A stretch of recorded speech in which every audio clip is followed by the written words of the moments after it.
One of the roles and responsibilities of paraeducators and other team members is to recognize the ethical and legal responsibilities. This includes things like maintaining confidentiality and reporting child abuse. Of utmost importance is confidentiality.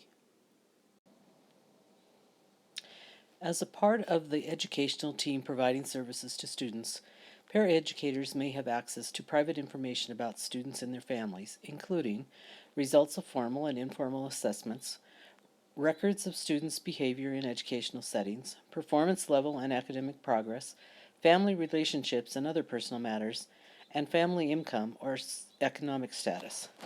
This information, along with other records and files, is usually contained in the student's permanent records. The information is gathered from the family, observed in various settings, or obtained from other school personnel. The students and their family expect and are guaranteed by law that the information will be kept confidential and made available only to personnel authorized to view or discuss it. Parents must be permitted to inspect any and all information related to their children without delay.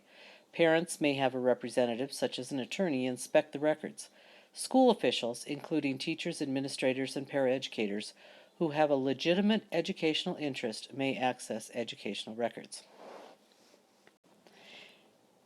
Any information that might be confidential that may be requested of you as a paraeducator regarding students should be referred to the supervising teacher.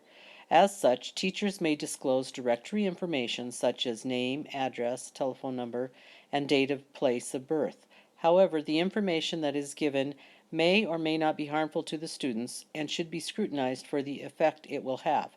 A general ethical principle held by most professional organizations is that confidentiality can be broken only when there is a clear and immediate danger to individual or society.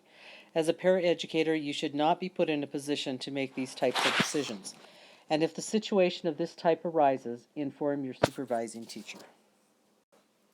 There are many types of student records that are confidential and are usually included in the student's confidential file.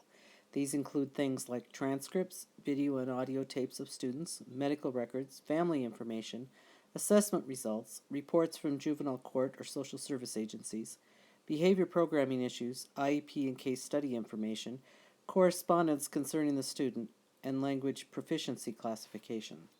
The rights of students and their families must be balanced against specific school interests. As students, the right to privacy may need to be violated in the form of search and seizure when there's a reasonable suspicion of illegal behavior, disclosure in order to provide appropriate supervision to protect others from violent or aggressive behavior, reporting suspected child abuse, or creating and maintaining and releasing educational records.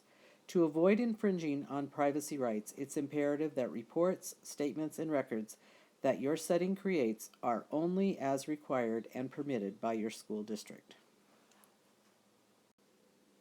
A great resource that summarizes the confidentiality tips can be found in your materials. It came from Eagle River, Wisconsin. My favorites from the poster are things that happen in school should stay in school. Only share information with those who have the need to know. Direct questions about confidential information to your supervising teacher.